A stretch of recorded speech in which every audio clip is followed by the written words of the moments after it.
Assalamualaikum warahmatullahi wabarakatuh.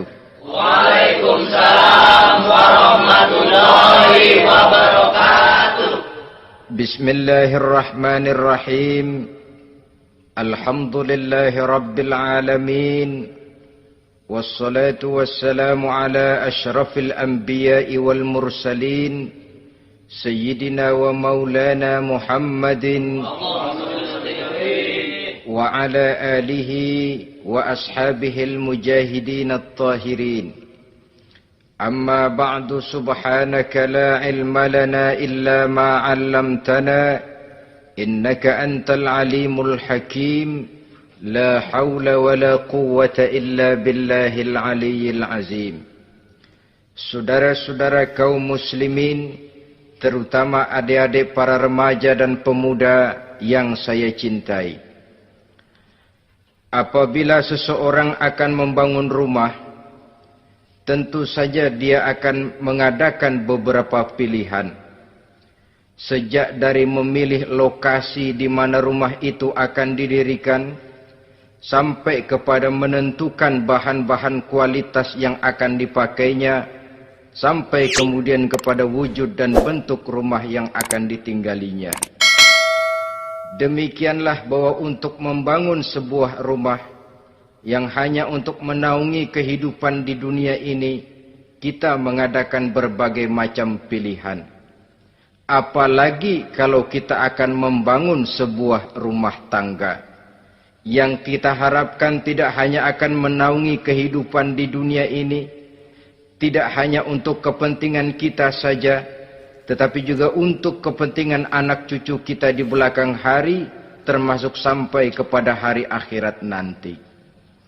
Oleh karena itu, pada pertemuan kali ini, saya hanya ingin khusus berbicara kepada adik-adik remaja dan para pemuda, bagaimana sebaiknya memilih jodoh menurut ajaran agama Islam.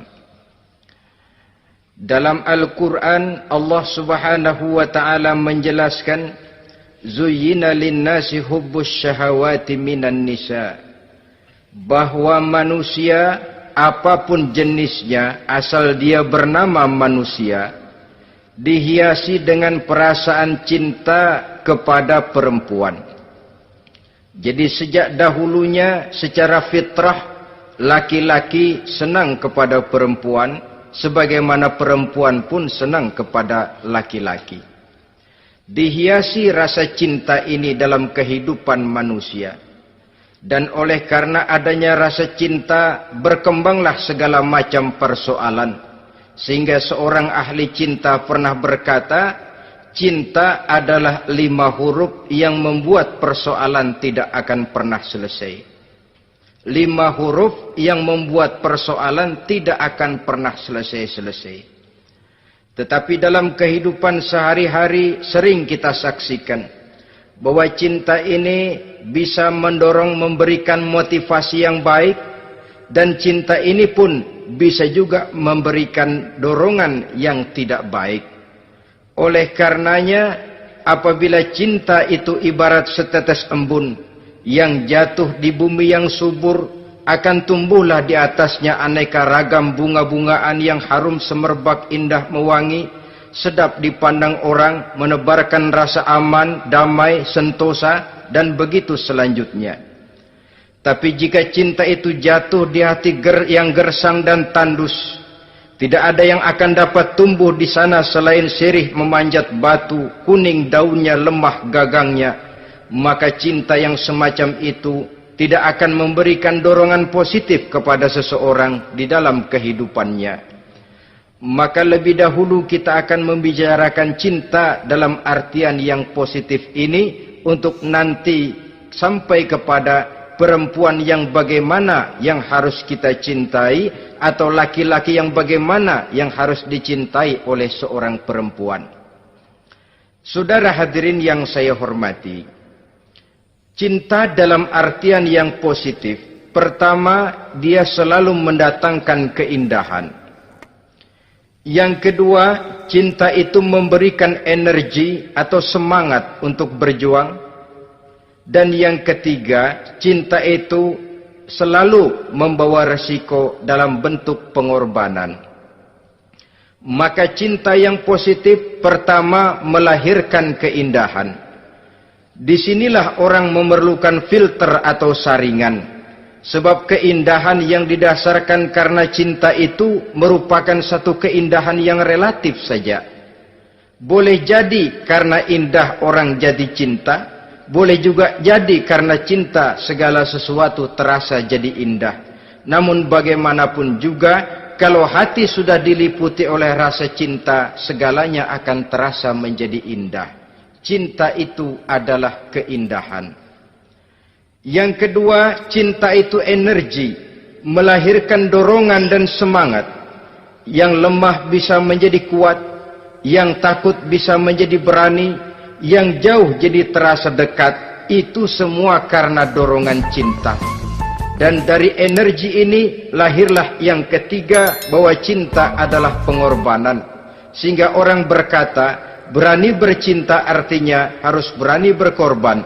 Takut berkorban, jangan bercinta. Kalau cinta ini kita salurkan kepada nilai-nilai agama umpamanya, yang pertama, cinta mendatangkan keindahan. Kita cinta kepada agama, maka apapun yang diperintahkan oleh agama akan terasa menjadi indah. Solat akan terasa menjadi indah. Puasa terasa menjadi indah. Zakat terasa menjadi indah. Jihad pun akan terasa menjadi indah. Persis kalau kita cinta kepada seorang gadis. Jika kita cinta kepada seorang gadis, apanya saja akan kelihatan menjadi indah. Jalannya terasa indah, lenggang-lenggoknya terasa indah, suaranya merdu padahal cemprengnya bukan main. Seluruhnya akan mendatangkan keindahan karena dasarnya sudah cinta. Cinta membawa kepada keindahan. Yang kedua, cinta itu melahirkan energi. Orang yang cinta kepada agama akan lahir tenaga dan semangatnya melaksanakan ibadah, melaksanakan puasa, melaksanakan zakat, melaksanakan solat, melaksanakan haji, bahkan melaksanakan jihad sekalipun. Cinta selamanya menimbulkan energi dan semangat. Sama saja dengan kita apabila jatuh cinta kepada seorang gadis, walaupun rumahnya jauh, katanya, gunung pun akan kudaki, lautan pun kuseberangi. Untuk apa itu? Untuk menemui apa yang kita cintai. Cinta selamanya melahirkan energi. Capek tidak terasa, lelah tidak terasa, semuanya tertutup oleh keindahan yang bernama cinta. Lalu yang ketiga, cinta membawa pengorbanan. Apabila kita cinta kepada agama, maka pengorbanan terhadap apapun yang diminta oleh agama, baik itu pengorbanan waktu, tenaga, pikiran, harta, bahkan pengorbanan nyawa sekalipun, kita tidak akan berat melaksanakannya karena cinta kita kepada agama yang kita anut ini. Demikian juga cinta kita kepada seorang perempuan akan membuat kita rela berkorban. Apapun yang dia minta, jangankan kita tidak mampu, jangankan kita mampu, kita tidak mampu sekalipun, kita masih berusaha untuk mampu guna memenuhi tuntutan si buah hati belahan jantung. Kadang-kadang malam minggu si doi ngajak nonton. Umpamanya, duit tidak ada, gajian belum, kerja enggak. Timbullah inisiatif, entah sepatu kita jual ke tukang loa, entah celana mampir dulu ke tempat lain. Yang penting kita berkorban untuk memenuhi permintaan si buah hati belahan jantung. Ketika itu pengorbanan sudah tidak kita rasakan lagi. Bahkan pengorbanan yang paling pedih sekalipun, dalam gurau, dalam bercanda misalnya, dicubit kita oleh kekasih kita, pedih bukan main, terkelupas kulit, mengalir darah, bukan nangis, nyengir. malah kadang-kadang minta tambah dicubit lagi. Itulah romantikanya cinta, sanggup membuat orang berkorban, melahirkan energi dan semangat, menambah keindahan dalam kehidupan, sepanjang dia dalam artian yang positif. Kalau demikian masalahnya, di dunia yang penuh dengan perbenturan nilai sekarang ini, orang sering salah jalan bagaimana memilih jodoh untuk membangun rumah tangga yang bahagia. Jangan lupa bahwa membangun rumah tangga ini bukan hanya untuk 1-2 bulan, bukan hanya untuk 1-2 tahun, bahkan bukan cuma untuk kehidupan dunia, lebih daripada itu pun untuk menunjang kebahagiaan di akhirat. Oleh karenanya, memilih jodoh bukan satu hal yang mudah, bukan satu hal yang bisa dilaksanakan sambil lalu, tetapi memerlukan penelitian, memerlukan pengamatan yang mendalam. Apa petunjuk agama tentang itu? Dengan kata lain, bagaimana seharusnya seseorang memilih jodoh dalam kehidupannya? Ini tentu saja sumbangan moral buat adik-adik remaja dan para pemuda yang lagi kebingungan memilih jodoh, atau barangkali buat bapak-bapak yang kepengen nambah lagi.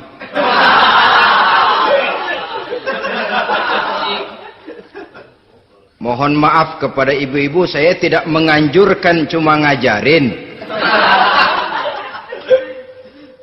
Yang pertama, menurut Nabi, nikahilah perempuan itu karena rupanya, karena hartanya, karena keturunannya, dan karena agamanya. Ada 4 motif utama di sini. Pertama, memilih jodoh, lihatlah rupanya. Lagian siapa yang kepengen dapat jodoh rupanya nggak karu-karuan? Cari rupa yang cantik, indah, dan menawan. Namun jangan lupa, saya katakan di zaman di mana sering terjadi benturan nilai seperti sekarang ini, orang sulit untuk mendapatkan keaslian. Di mana teknologi sudah sedemikian canggih, di mana ilmu kedokteran sudah sedemikian maju, maka berbagai macam rupa bisa dibentuk dengan apa yang dinamakan operasi plastik misalnya. Yang pesek bisa dibikin mancung, kuping yang kelebaran bisa dibikin sedang, pipi yang kembung sebelah bisa dibikin rata, janggut yang tidak menarik bisa dibikin bak lebah bergantung katanya. Oleh karena itu, kalau pilihan hanya tertuju kepada rupa yang cantik saja semata-mata, kita sudah melakukan satu kesalahan yang sangat besar. Sebab apa? Diperingatkan oleh Nabi melalui hadis Ibnu Majah, Bazar dan Baihaqi dari Ibnu Umar. Janganlah kamu kawini seorang perempuan karena kecantikannya, sebab kecantikan boleh jadi akan mencelakakan. Jangan juga kamu kawini perempuan karena hartanya, sebab kekayaan biasanya akan mendatangkan kesombongan. Tetapi kawinilah karena agama dan akhlaknya, karena itulah yang akan membawa kepada kebahagiaan. Saudara-saudara kaum muslimin, terutama adik-adik remaja dan para pemuda, dikala usia puber, apalagi mata baru terbuka, awal balik namanya, remaja sering kehilangan filter. Pokoknya asal ngelihat rupa yang sudah lemot, denok, geboy,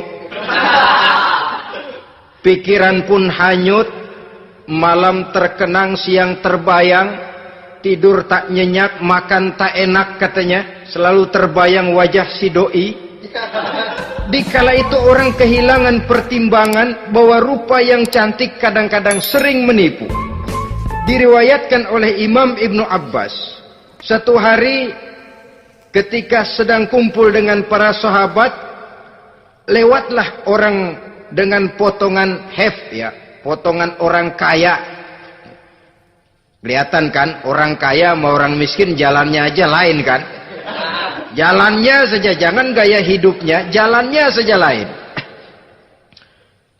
Lewat dia, Rasul bertanya kepada seorang sahabat, menurut pendapatmu bagaimana orang yang lewat itu? Kata sahabat, oh, yang lewat ini ya Rasul, kalau dia meminang perempuan pasti diterima. Kalau dia menolong orang pasti berhasil. Kalau dia ngomong pasti didengerin. Kenapa? Orang kaya. Orang kaya ya Rasul. Kalau dia minang, perempuan mana yang kagak bisa menerima kalau dipinang oleh orang kaya? Biar mukanya udah belipet kayak dompet tanggung bulan. Kalau memang duitnya banyak, nggak kelihatan tuh muka yang belipet. Yang kelihatan duit. Kalau dia nolong orang, pasti berhasil apa yang dia tolong itu. Kalau dia ngomong, pasti didengerin orang. Walaupun omongannya biasa-biasa saja. Kenapa? Orang lihat penampilannya. Sudah, ketika orang itu lewat, beberapa lama kemudian lewat lagi seseorang yang kelihatannya miskin. Rasul tanya lagi, kalau orang ini, bagaimana pendapat kamu? Wah, potongan begini sih Rasul. Kalau dia minang, orang tolak. Siapa yang mau kawin sama kere begini?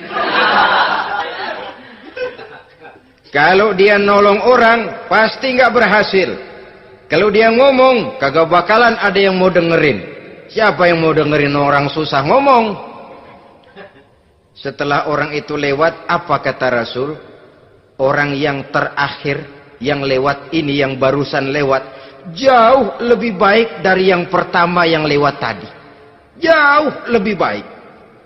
Maksud dari ucapan ini, Rasul sebenarnya mendidik para sahabat jangan tertipu oleh penampilan. Sebab penampilan tidak selamanya mencerminkan keaslian. Apalagi di zaman sekarang, salon di mana-mana bejibun. Alis mata bisa dibikin, pipi bisa dicat.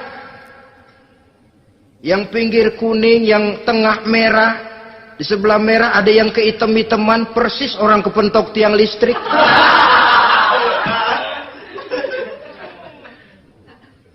Kecantikan yang artifisial, kecantikan yang bukan alami. Karena itu silakan saja cari yang cantik, tapi jangan terpaku sampai di situ. Sebab kecantikan di samping dia mudah berubah oleh pergeseran masa dan pertukaran waktu, ternyata penampilan tidak selamanya mencerminkan keaslian. Lain hari seorang sahabat pernah mengadu, "Ya Rasul, ada apa? Inna imraati la turaddu yadul lamis." Ya Rasul, istri saya tidak pernah menolak tangan orang laki yang menjamahnya, mengajak salaman kepadanya. Apa jawab Rasul? Ceraiin aja. Tapi hati saya berat ya Rasul, saya cinta betul sama dia. Ya kalau hatimu berat, jaga dia baik-baik. Nah, dari riwayat ringkas ini kita ambil satu perbandingan. Memang punya istri berwajah cantik itu kadang-kadang si malakama kalau imannya tidak kuat. Si malakama. Kita diemin aja, binal, makan hati, nggak aman, nggak tentram. Jangan-jangan saya berangkat ke kantor, dia ngompreng.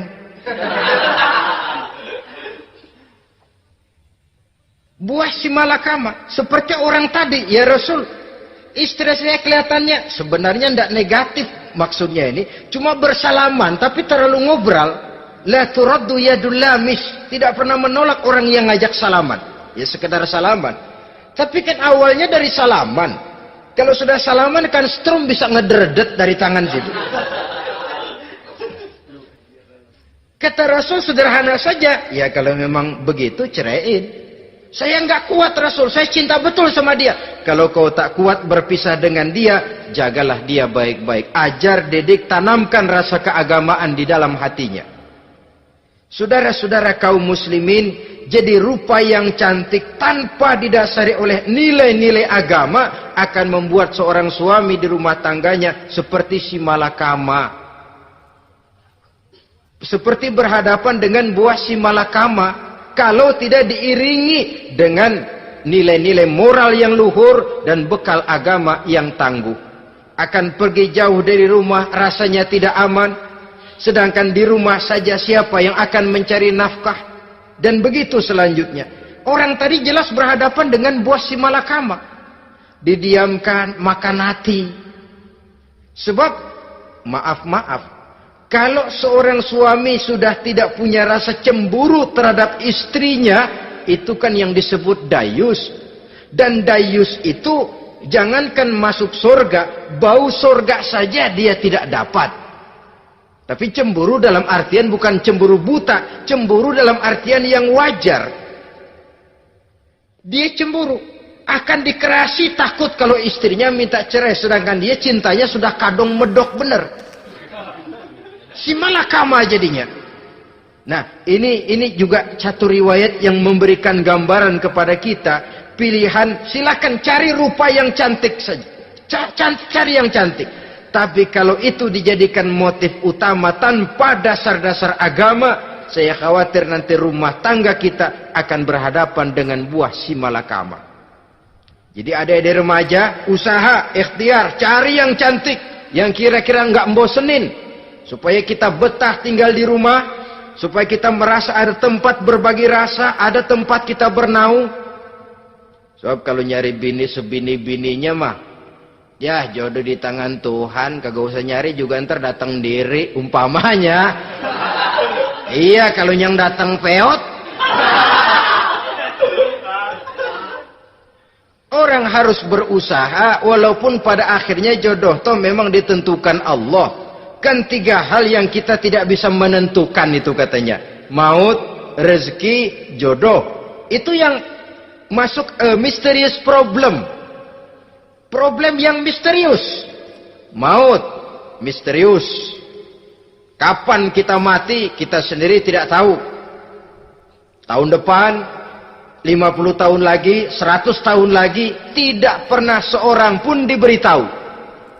Tapi yang pasti dia bakal datang. Kapan dan di mananya, kita tidak tahu.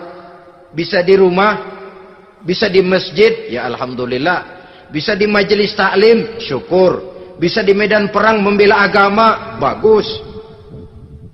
Pasti dia akan datang. Maut, mysterious problem. Sesuatu yang kita tidak tahu kapan datangnya. Rezeki, gitu juga. Sehingga orang sering bilang, rezeki katanya kayak bayangan. Kita ubur-ubur, dia lari. Kita diam, dia mah diam. Setengah mati kita ubur-ubur. Emang ukuran segitu? Segitu aja. Begitu kita nggak ngapa-ngapain, datang yang bawain rezeki. Namanya rezeki itu mysterious problem. Kadang-kadang ngobek, sungsang, sumbul, udah segala tanah orang kita ukur-ukurin. Udah segala ngomong sudah nggak ada yang loh, tuh sudah buta. Tapi memang bayangan, kalau belum rezeki ya belum. Kadang-kadang nyari kode sampai tidur di kuburan. Belepotan tanah kuburan loh. Yang aneh lagi kadang-kadang orang gila ditanyain. Allahu Akbar, ini kode-kode zaman sekarang ini. Sampai orang waras nanyain orang gila, itu gimana itu? Ini sudah efek yang betul-betul negatif. Sudah jelas orang gila kok ditanya. Apa kira-kira yang nanya nggak lebih gila dari yang gila itu?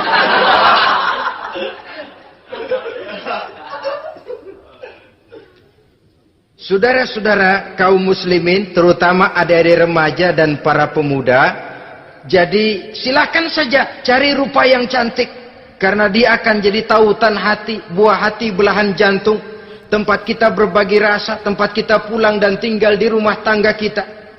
Tapi hendaknya kecantikan rupa itu diiringi juga dengan kecantikan budi. Karena itu cari rupa yang cantik. Ini pilihan utama. Yang kedua, kata Nabi, harta, cari yang kaya. Tetapi jangan lupa, jangan dijadikan pilihan utama. Karena kekayaan sering mendatangkan kesombongan. Apalagi kalau seorang pemuda mendapat istri orang kaya. hidupnya dimodali oleh istrinya, maka biasanya wibawanya sebagai seorang suami akan hilang. Akhirnya komando di tangan istri. Dikala itulah suami tidak lebih daripada prajurit yang taat kepada komando istrinya. Padahal menurut konsep Quran, ar-rijalu qawwamuna 'alan nisa, laki-laki diciptakan sebagai pembimbing bagi perempuan. Kalau nanti suatu saat terjadi benturan, sedangkan modal diberikan oleh istri, terjadilah pengungkitan. Kata istrinya apa? Lu jangan bertingkah, lu kan kawin sama gue modal lu kolor doang.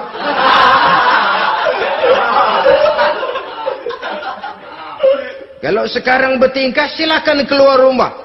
Bawa seperti engkau datang dulu. Jangan bawa apa-apa. Pergilah seperti engkau datang dulu kemari.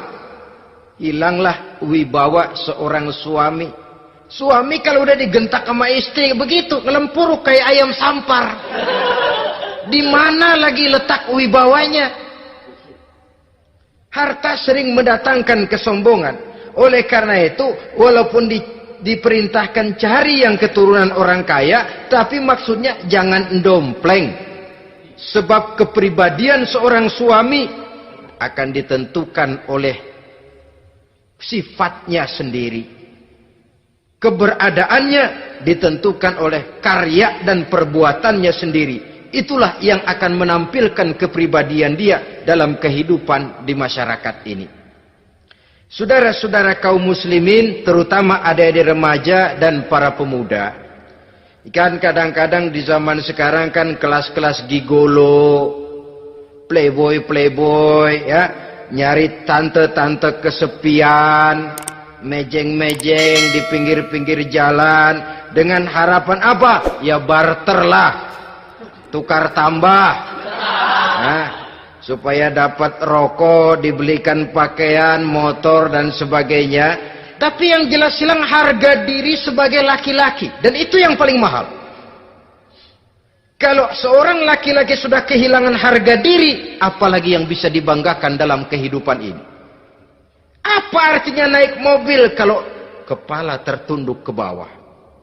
Apa artinya jalan di tengah masyarakat kalau kita tidak bisa menengadah dengan satu kebanggaan? Hilangnya harga diri merupakan kehancuran awal dari sebuah pribadi yang untuk jangka panjang kita tidak akan bisa lagi berbuat banyak. Tanpa harta orang memang sulit untuk bahagia. Tapi harta semata-mata bukan merupakan jaminan bahwa orang lantas akan bahagia. Saya barangkali harus berkata, banyak orang miskin yang kaya. Tapi tidak sedikit orang kaya yang miskin. Saya ulangi ini. Banyak orang miskin yang kaya. Tetapi tidak sedikit orang kaya yang miskin. Nah, bagaimana pengertiannya? Orang miskin yang kaya, materinya sederhana, peralatan rumah tangganya sederhana, tapi hatinya kaya. Oleh karena hatinya kaya, jiwanya lapang.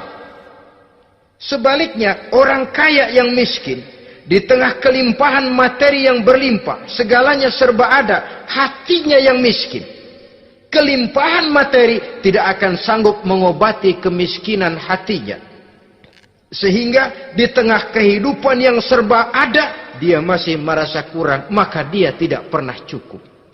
Di tengah kemilauan dan gemerlapan serta glamornya rumah mewah, dia merasa hidup di tengah gurun pasir yang gersang dan tandus. Karena itu, biarlah miskin harta tapi kaya budi, daripada kaya harta tapi miskin budi. Lebih utama lagi, kaya harta, kaya budi. Itu idealnya. Dasar pilihan ketiga, sesudah rupa dan harta, menurut Nabi, keluarga. Faktor keturunan sangat menentukan. Pepatah mengatakan, buah apel akan jatuh tidak terlalu jauh dari pohonnya.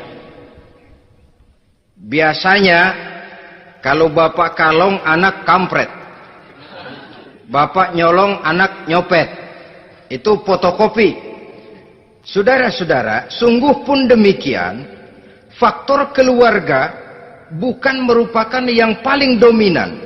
Karena segalanya memang bergantung kepada hidayah dari Allah Subhanahu wa ta'ala. Kalau hidayah datang, bisa saja anak maling bisa jadi kiai. Kalau hidayah datang, bisa saja anak nabi malah ikut bersama orang-orang kafir. Pada akhirnya orang mau besar atau tidak, bukan dengan jalan menyempeng kepada keturunan orang lain, tapi ditentukan oleh kepribadian dirinya sendiri. Tidak bisa kita menjadi besar dengan menyebut kebesaran orang lain. Itu sebabnya dicontohkan oleh Imam Ali pada saat beliau berkata, "Laisal fata may yaqulu kana abi, walakinnal fata may yaquluha anadha." Anak muda yang gentleman adalah anak muda yang berani berkata, "Inilah saya." Bukan anak muda yang membanggakan leluhurnya. Ini kan zaman sekarang ini lagi ngetop-ngetopnya lagu-lagu cengeng katanya dah. Sebenarnya menurut saya bukan cuma lagu cengeng yang jadi masalah. Lagu cengeng cuma satu efek dari sikap yang lebih utama dari itu, yaitu mental cengeng. Kalau mental sudah cengeng, apapun yang kita lakukan akan jadi cengeng. Tidak cuma lagu, kebudayaan yang lahir akan kebudayaan cengeng. Jadi pengusaha cengeng. Jadi pejabat cengeng. Jadi kiai cengeng. Kenapa? Mental cengeng. Di antara mental cengeng itu apa? Mengandalkan fasilitas atasan. Kalau tidak ada fasilitas dari atas, lantas tidak bisa berbuat apa-apa. Cengeng. Menjadi besar bukan karena karier pribadi, tapi karena nasib katrolan. Itu pun termasuk mental cengeng. Sedikit gagal, bagaimana sedikit jalan buntu, sedikit deadlock, lu ngapain lu melulu? Saudara hadirin yang saya hormati, jadi lebih penting dari sekedar lagu-lagu cengeng, saya malah lebih suka bicara mental cengeng ini. Mental yang cepat putus asa. Mental yang tidak mau mengeluarkan usaha maksimal. Mental yang hanya mengandalkan fasilitas. Sedangkan pribadinya tidak lebih daripada pribadi sumuhun dawuh. Pribadi kulo nuwun. Pribadiku maha juragan wae. Pribadi oke bos. Pribadi asal bapak senang. Bukankah itu semua merupakan cermin dari mental-mental yang cengeng, yang untuk jangka panjang tidak akan pernah menguntungkan daripada pembangunan bangsa dan negara yang kita cintai ini. Seseorang mau besar atau tidak, bukan dengan jalan menyempeng kepada kebesaran orang lain. Bahkan Syauqi dalam sebaik syairnya yang lebih tegas mengatakan, wa syarrun nasi zu khumulin iza fakhartahum zakarul jaduda wa syarrun nasi wa khairun nasi zu syarafin qadimin aqama li nafsihi syarafan jadida. Generasi yang paling jelek adalah generasi pemalas. Kalau kelihatan orang lain lebih hebat dari dia, disebut-sebutnya kebesaran nenek moyangnya. Dia sendiri nggak punya prestasi apa-apa. Kerjanya cuma ngandeli kerjanya cuma menggelayuti fasilitas orang tuanya. Tanpa itu dia tidak akan punya nilai dan harga sama sekali. Ini generasi paling jelek. Kalau orang lain kelihatan lebih hebat, dia sebut nenek moyangnya. Lo sih belum apa-apa lo, baru kopral lo. Engkong gua no, komandan Hansip. Engkongnya yang disebutin. Dia sendiri tidak punya prestasi apa-apa. Jadi silahkan saja cari gadis dari keturunan keluarga yang baik-baik. Tapi jangan jadikan tendensi utama, jangan dengan niat untuk menyempeng kepada kebesarannya. Tapi paling tidak dengan niat agar mudah-mudahan dari benih yang baik ini akan lahir keturunan-keturunan yang baik pada akhirnya nanti. Itu yang kita harapkan. Bukan lalu dengan pertimbangan, weh, mertua gue bos nih, kali aja begitu gue kawin aja mampus. Ini semua warisan kan jatuh kemari semua. Kalau itu niatnya sudah jelas salah. Kita mencari perempuan dengan keturunan-keturunan yang baik dengan berharap agar anak-anak kita nanti yang akan merupakan benih cucunya akan melahirkan kebaikan-kebaikan seperti leluhurnya dulu. Saudara, pilihan yang keempat kata Nabi, agama. Ini yang paling inti. Kenapa? Agama itu motivasinya moral. Di sini segalanya ditentukan. Rupa yang baik, harta yang banyak, keluarga yang luhur. Kalau sudah dilandasi oleh agama yang rapuh, bahkan tidak beragama sama sekali, ketiga hal di atas tadi hanya akan mendatangkan malapetaka. Sekarang kan kita tertipu oleh penampilan. Padahal penampilan belum tentu kenyataan. Di jalan-jalan kita akan lebih terpesona melihat gadis pakai miniskirt di atas lutut ketimbang kita melihat gadis-gadis yang pakai jilbab. Kalau sudah pakai jilbab keliwat, yang usil banyak banget, bau sorga nih. Bau sorga katanya. Tapi kalau sudah yang pakai miniskirt itu yang lewat, itu dari ujung ke ujung mata kagak mau kedip. Laler nemplok di mata kagak dirasain. Kita terpesona oleh penampilan zahir, padahal penampilan belum tentu memantulkan hal yang sebenarnya. Tapi memang itulah watak manusia. Watak manusia, saya katakan manusia tanpa kecuali. Tetapi bergantung kepada pemikiran jangka pendek atau jangka panjang. Kalau jangka panjang yang kita pikirkan, ya tentu kita tidak akan mudah terpesona oleh hal yang zahir. Sampai-sampai Quran sendiri mengatakan budak yang hitam legam tapi beriman itu lebih baik daripada orang-orang musyrik walaupun cantik, denok, lemot, geboy. Ada lagi nggak bahasa yang lebih dari itu? Cantik, denok, lemot, geboy, bahenol, nerkom, tapi kafir masih lebih baik budak yang hitam legam sekalipun. Kalau dia beriman. Kenapa? Rumah tangga untuk jangka panjang. Sebab itu Islam tidak membolehkan kawin campuran dengan lain agama. Walaupun ada ayat yang mengatakan boleh kawin dengan ahlul kitab, tapi sebagian mufassir menjelaskan bolehnya kawin dengan ahlul kitab itu dalam kondisi darurat. Dalam kondisi normal tidak bisa. Kenapa? Kalau sudah berlainan agama, akan terjadi kerancuan rumah tangga untuk jangka panjang. Bagaimana membina dalam keharmonisan di rumah tangga? Bagaimana nasib anak-anak nanti? Kadang-kadang ada keluarga, kami sih keluarga modern. Anak-anak kami berikan kebebasan untuk milih agama apa saja. Bapaknya Islam, istrinya Kristen, anaknya ada yang Hindu, Buddha. Bagus nih, keluarga pecel namanya. Bagaimana keluarga modern bisa seperti itu? Padahal seorang suami bertanggung jawab di hadapan Allah. Dia akan ditanya tentang istrinya. Dia akan dimintakan pertanggungan jawab tentang anak-anaknya. Kalau istri kita berlainan agama, mungkin terjadi pengkaplingan. Pokoknya kalau anak perempuan ikut ibu, anak laki ikut bapak. Administrasi dunia bisa begitu. Tapi akhirat, pertanggungan jawab di hadapan Allah. Bisakah kita? Sorry aja Tuhan emang janjinya begini. Saudara hadirin yang saya hormati, oleh karena itu budak legam hitam kalau beriman masih lebih baik daripada orang-orang yang tidak beriman walaupun cantik dan mempesona. Kenapa? Ini faktor agama. Ya buat 1-2 bulan bisa terwujud rumah tangga yang tentram. 2-3 tahun mungkin masih bisa bertahan, tapi sampai kapan? Sampai kapan itu akan terwujud? Pada akhirnya akan muncullah dilema yang akan sulit buat diatasi. Oleh karenanya, motif agama dijadikan stres oleh Nabi. Fasfar bizatiddin taribat yadak. Pilih agama sebagai titik sentral, sebagai pilihan utama.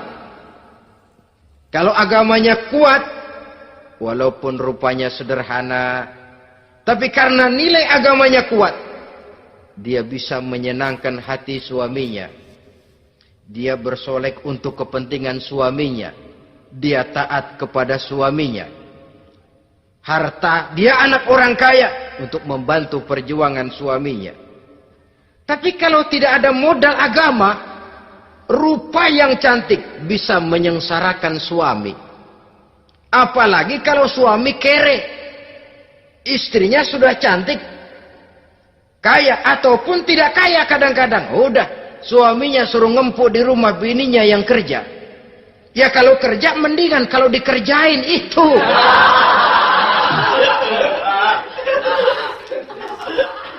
Itu yang repot. Saudara hadirin yang saya hormati, dan ini bukan satu dua kasus.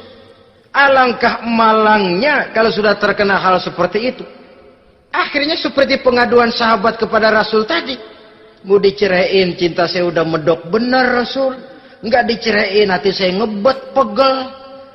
Si malakama akhirnya. Jadi oleh karenanya agama. Kalau dia cantik, walaupun miskin, agamanya kuat, dia bisa memelihara kehormatan diri. Dia kaya, agamanya kuat, hartanya disalurkan di jalan Allah. Karena itu, agama jadikan pilihan utama. Dan ukuran agama itu bukan cuma jilbab loh. Ya kadang-kadang ada juga yang jilbabnya nggak pernah lepas, tapi kadang-kadang akhlaknya lebih binal dari yang kribo.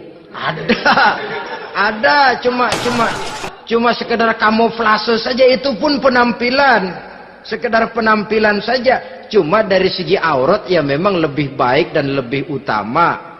Dan saya kira lebih mengundang penasaran toh. Duren kalau udah dibuka kan kelihatan isinya. Emang udah begitu. Udah. Tapi kalau masih rapat, itu yang rasanya kita pengen buka. Timbul tantangan. Gue pengen tahu isinya. Rasanya juga begitu. Sama saja dengan baju. Kalau dibungkus rapat di plastik, ditaruh di etalase, adanya di toko mau serba ada. Tahu kita barang mahal nih. Biar punya duit, kita mau nawar ragu-ragu, takut nggak cukup. Tapi kalau barang sudah dibuka di jalanan, diobral di pinggir jalan, murahan, 1.003 masih dicampur odol.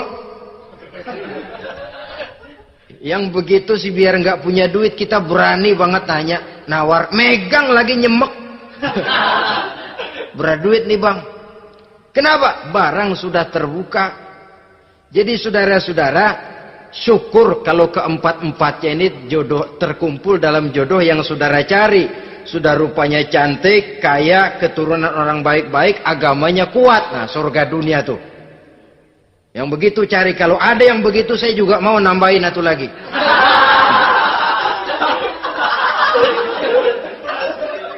Tapi yang kumpul keempat-empatnya ini terus terang saja langka. Makhluk langka ini. Kadang-kadang cantik, kaya, keluarganya hebat, agamanya nol, akhlaknya kayak setan. Tapi yang paling celaka kalau empat-empatnya kagak ada. Rupanya jelek, melarat, bapaknya biang maling, kagak beragama lagi. Apanya yang mau dipilih? Mampus saja mendingan. Sudah nggak ada pilihan sama sekali tuh. Sudah nggak ada pilihan sama sekali.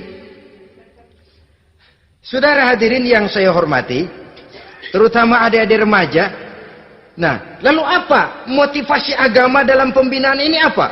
Agama ini kan memberikan contoh bahwa perempuan yang baik itu, yang kita ingin jadikan dia sebagai ideal dalam pencarian jodoh, tandanya 3. Iza ra'aitaha sarratka, kata Nabi. Kalau dipandang, dia bisa menggembirakan kamu. Kan ini yang penting buat seorang suami. Kalau saudara nanti jadi suami, punya istri yang jadi partner setia mendampingi suaminya. Kalau dilihat nggak bosenin, Kenapa? Dia berdandan untuk nyenangin hati suaminya. Enggak bosenin. Kan kadang-kadang ada bini kalau kita pulang demok aja fotonya.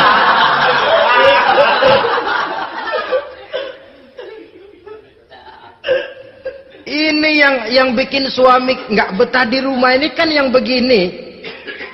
Adapun perempuan yang beragama, apabila dipandang oleh suaminya, dia pandai menyenangkan hati suaminya. Andai kata suaminya dalam kesulitan, dia tidak menambah beban kesulitan. Paling tidak dia bisa memberikan satu bantuan moral. Bantuan moral untuk mengurangi beban kesulitan daripada suaminya. Suami pulang dagang rugi, kata istrinya, romantika bang. Sekali-sekali lah, masa selamanya dagang mau untung. Besok siapa tahu untung lebih besar. Kan meringankan tuh. Kadang-kadang enggak, suami pulang dagang dari pasar panas, rugi. Sampai rumah bini pidato.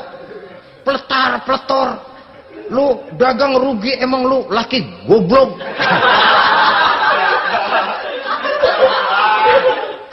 Sudahlah di pasar rugi, di rumah digoblok-goblokin. Ini nanti kena penyakit broken home yang begini ini. Padahal kesuksesan di kantor, kesuksesan di pasar, kesuksesan di medan tugas selalu dimulai dari kesuksesan dan ketenangan dari rumah tangga. Dia berhias untuk kepentingan suaminya, tidak terlalu berlebihan, dan suaminya pun pandai menghargai istrinya dengan kata-kata yang menimbulkan gairah dan semangat. Melihat istrinya bersorak, kamu makin cantik saja. Jangan juga kadang-kadang suami ketus. Ngelihat daksu pulang kantor, lihat suaminya, istrinya dandan rapi, tumben lu mau bekasin apa? Mau bekasin katanya. Artinya apa ini? Pandai mengembirakan, bisa tenggang rasa, bisa berbagi rasa. Sehingga suami merasa ada tempat dia bertukar pikiran. Ada tempat dia membicarakan persoalan. Dialog dalam kehidupan berumah tangga itu sangat diperlukan. Iza ra'aitaha sarratka, kalau dipandang dia sanggup mengembirakan kamu. Dikasih uang 500 senyum, 5.000 pun ketawa. Menggembirakan. Dia bisa taruh kata hatinya kesel, tapi mulutnya senyum. Nah ini yang sulit ini. Senyum tapi kesel, kesel tapi senyum.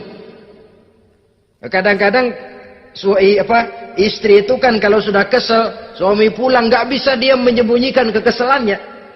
Dari jauh suami sudah lihat ini yang nyambut, ini bemo ini. Udah monyong serem. Saudara hadirin yang saya hormati, yang kedua, bila diperintah dia taat. Ini pengaruh agama. Sehingga Nabi mengatakan, "Lau amartu li ahadin ayyasjuda ila ghairiha, la amartul mar'ata litasjuda ila zawjiha likibari haqqihi 'alaiha." Andai kata saja boleh aku memerintahkan manusia untuk sujud kepada sesama manusia, pastilah aku perintahkan perempuan untuk sujud kepada suaminya. Kenapa? Karena besar hak suaminya kepada dirinya. Untung sujud kepada manusia tidak boleh. Andai kata boleh, perempuan disuruh sujud sama suaminya. Ini tidak perlu sampai sujud, cium tangan saja minta ridho suami. Kadang-kadang perempuan sekarang berat. Paling banter setahun sekali lebaran doang. Laki pulang sembahyang tubruk, cium tangan, minta redo, nangis segala macam. 3 hari habis lebaran, beras habis, monyong aja lagi.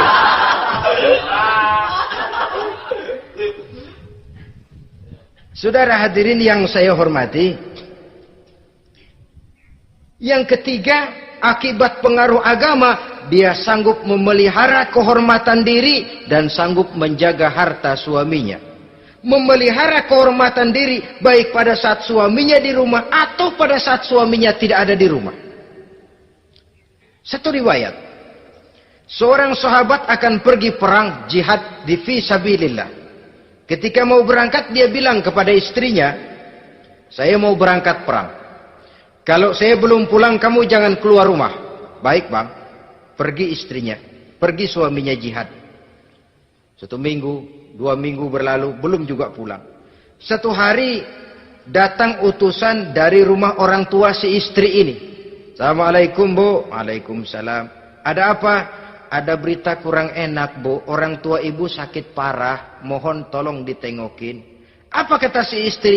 Maaf saja, suami saya belum pulang dari medan perang. Saya belum dapat izin keluar rumah kalau dia belum pulang. Tolong sampaikan maaf saya kepada orang tuanya. Pulanglah utusan tadi. Besok balik lagi. Bu, ada apa? Udah Senin Kemis. Napasnya sudah sampai tenggorokan. Tolong tengokin buat terakhir kalinya bu. Suami saya belum pulang. Dia pesan kalau dia belum pulang saya jangan keluar rumah. Saya nggak bisa tengokin orang tua saya. Salam maaf saja. Pulang utusan itu. Besok balik lagi. Bagaimana? Sudah meninggal bu.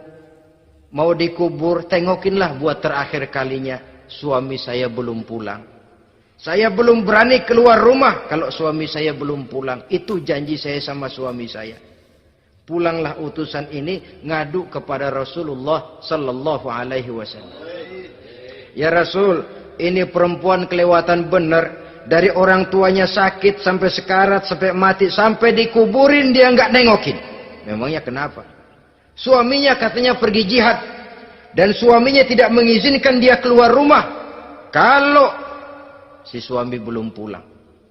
Apa jawab Rasul? Marahkah beliau? Tidak, beliau senyum. Apa katanya? Dosa orang tua yang meninggal ini telah diampuni oleh Allah karena dia punya anak perempuan yang begitu taat kepada suaminya. Allahu Akbar. Dosa orang tua yang sudah meninggal itu diampuni oleh Allah karena dia punya anak perempuan yang begitu taat kepada suaminya. Ketaatannya kepada suaminya menyebabkan dosa orang tuanya diampuni oleh Allah Subhanahu wa taala. Suami pergi jihad, orang tua sakit keras, tidak berani dia keluar rumah. Itu tandanya bisa menjaga kehormatan diri.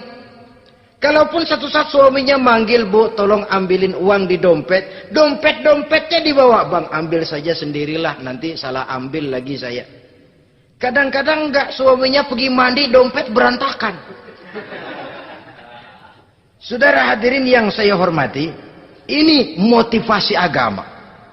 Jadi kecantikan zahir yang diimbangi dengan kecantikan batin oleh karena pengaruh agama tadi. Kalau sudah kemari, orang tidak perlu mikir-mikir operasi plastik, bikin yang pesek jadi mancung supaya orang tertarik, bikin belakang yang kurus jadi menarik. Tidak. Orang tidak perlu lagi pakai susuk-susukan, dipasang di bibir supaya kalau senyum orang gempor, supaya kalau ngomong orang percaya, dipakai di kuping supaya macam-macam. Tidak perlu lagi pakai jompa-jampe, pelet-peletan supaya kalau diludahin orang ngikut. Nggak perlu lagi. Kenapa? Cinta itu nature, sesuatu yang alamiah, yang tidak bisa dipaksakan. Dia kudrati, karunia dari Allah. Tidak bisa cinta dipaksakan. Kalaupun bisa, dengan ilmu pelet, oh saudara bisa membuat orang jatuh cinta, ya 2-3 hari, 4-50 hari. Kesananya, apa yang akan terjadi? Kelanggengan tidak akan pernah terwujudkan. Kenapa? Keterpaksaan yang akan timbul. Dalam kondisi semacam itu, rumah tangga tidak akan mengalami ketenangan dan ketentraman. Jadi biarkan cinta berjalan secara alamiah, karena dia memang alamiah. Saudara-saudara, nah sekarang kalau sudah ketemu nih, yang 4 tadi, rupa cantik, keturunan boleh, kaya lumayan, agama kuat. Apa yang harus kita cari? Apa yang harus kita lakukan? Apa pakai pepatah anak sekarang? Aku lihat, aku pikat, aku dapat, aku sikat, aku minggat. Bangsat.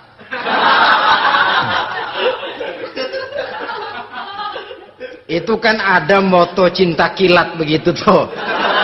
Cinta kilat katanya. Aku lihat, aku pikat, aku dapat, aku sikat, aku minggat. Bangsat. Atau kita harus hanyut dalam arus free love, free sex, samenleven, eksperimen dulu? Tidak. Islam menganjurkan kalau memang seret, nah ini rasanya ini nih, mantap gue nih.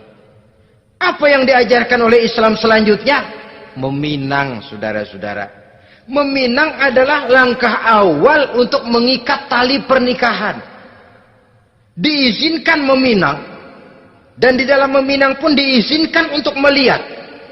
Cuma kalau boleh, ya syaratnya itu waktu melihat itu jangan sampai ketahuan si perempuan yang akan kita pinang itu. Untuk apa kita meminang? Pertama untuk yakin bahwa perempuan yang kita inginkan ini sudah kumpul syaratnya itu, tidak ada cacatnya.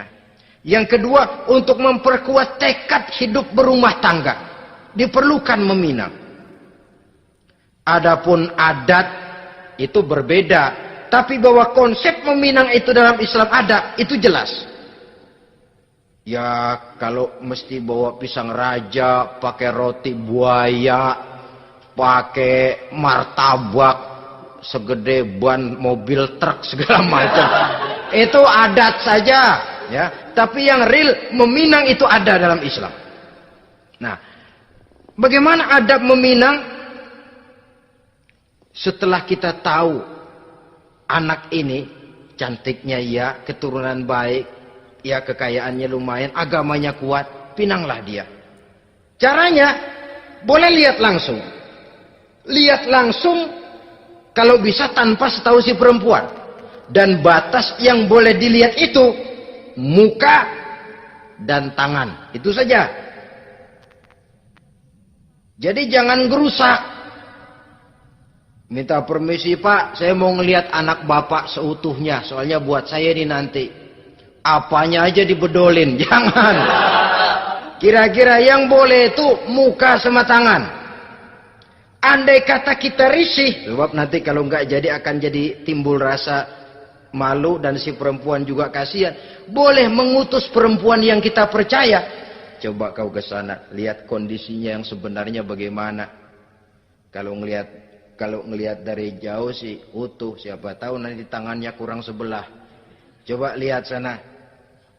Saudara-saudara, kemudian boleh juga ditanyakan kepada orang tuanya. Dan dalam hal ini orang tua si gadis tidak boleh menyembunyikan aib atau cacat yang dimiliki oleh anaknya. Dia harus menceritakan apa adanya. Sampai pun kekurangan anaknya yang paling kecil sekalipun. Sebab apa? Jangan sampai istilah pepatah beli kucing dalam karung. Kedengeran suaranya doang meong-meong, begitu dibuka tuh kucing gempor sebelah kakinya nggak ada. Kan tentu kita tidak kepengen kecewa di belakang hari. Itulah perlunya meminang sebagai jembatan untuk menuju kepada pernikahan. Nah, dengan demikian kalau sudah usaha meminang ini dilaksanakan, jangan merasa sudah setengah resmi. Ini yang kadang-kadang jadi penyakit.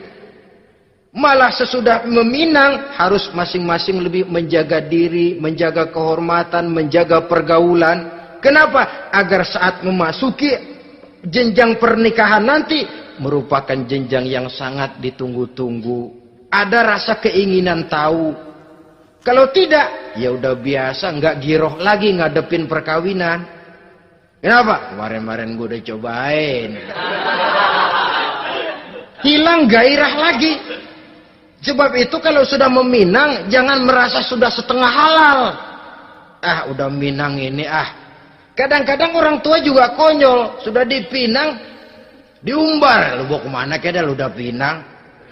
Padahal meminang itu cuma langkah awal. Sedangkan selanjutnya harus lebih berusaha menjaga kehormatan diri. Sampai pada saat nanti pelaksanaan pernikahan.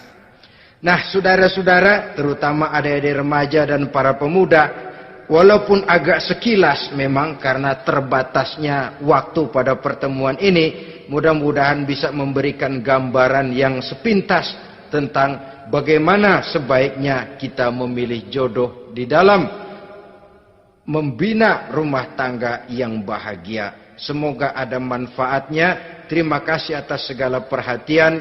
Mohon maaf atas segala kekurangan. Usikum wa nafsi bitaqwallah. Wassalamualaikum warahmatullahi wabarakatuh.